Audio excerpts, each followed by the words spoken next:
Okay, I am standing here on Slocum Avenue where it meets the Baltimore Pike. Directly to my left is East Cemetery Hill, and then over here is the Evergreen Cemetery. And I am looking at the James and Margaret McKnight house. This house, depending on what record you go by, was built between 1830, but it doesn't show up until 1842 in any kind of record. So it's the house. The family says it was built in 1830. It shows up in the records in 1842. It was a log front house with a stone structure. And I will post a picture now and then on this house. But this was owned by James and Margaret McKnight. They own the property all surrounding and behind it in the distance, which is known as Stevens Knoll today. Now, Stevens basically had his kneecap shot off, so in honor of him, the knoll was renamed Stevens Knoll, and it's a very quiet and peaceful spot today that people like to go and picnic. And it sat here behind the house, and the McKnights owned it, so this originally was known as McKnight's Hill. It was renamed Stevens, or McKnight's Knoll. It was renamed Stevens Knoll after the Battle of Gettysburg. On July 1st and 2nd, 1863, all the actions that were going on through the town of Gettysburg, which is in this direction, and of course all the actions, early on the 2nd, this house was struck by artillery and infantry fire. Most of the damage was covered up. The family story is that all the windows here on this side of the house were completely shot out. There's only a couple photographs that were taken of this house in the 1870s, 1880s, and 1890s. Anytime renovations were done to the road here, the park took photos of the house, and thus the earliest photos of the house. Today, it is the home of the Marino family. It's a Civil War sutlery business here in Gettysburg. And they're an authentic Civil War sutler, kind of like S&S sutler, what you would call a quality sutler, where you can buy good quality items and not, your lesser quality, Farby, unauthentic style.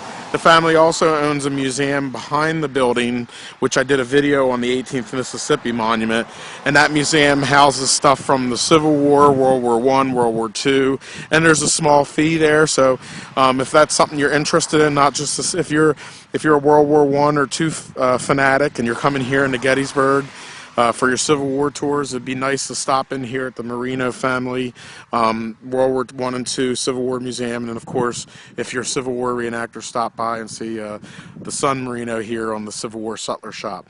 Again, this is the James and Margaret McKnight farm. Their property extended. They had a barn that sat there behind the tree, where those trees are behind the modern house that fell down in the 1950s. And then they originally owned the property that we know as Stevens Knoll today, that at one time was called McKnight's Hill or McKnight's Knoll.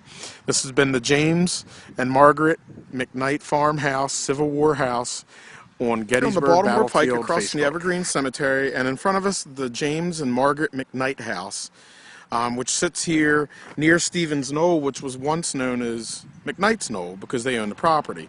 And we're going to do something on the secret of the battlefield of Gettysburg that not many people know about.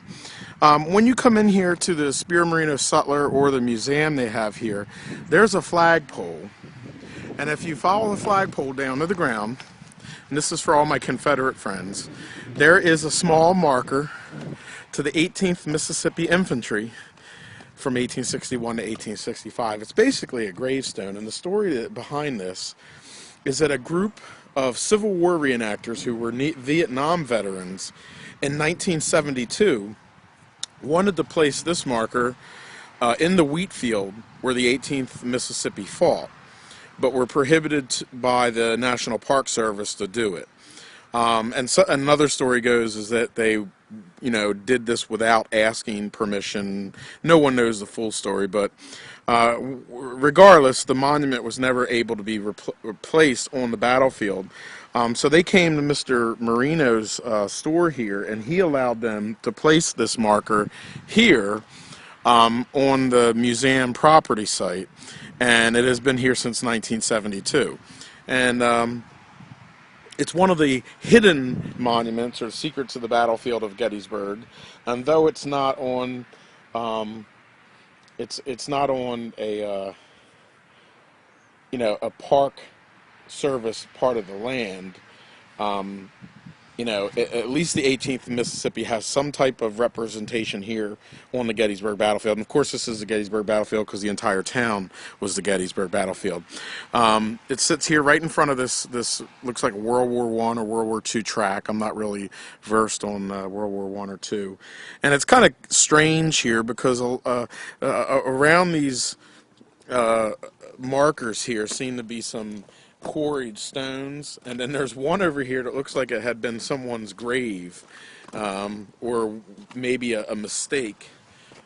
A Donald M from 1913 to 1982, and it looks like it was just used, as to build this wall. So again, here we are off the Baltimore Pike at the James and Margaret McKnight. And when you come in here and you see this track here at the bottom of this flagpole is a monument and tribute, or a stone in tribute to the 18th Mississippi Infantry who fought at the wheat field on July 2nd, 1863.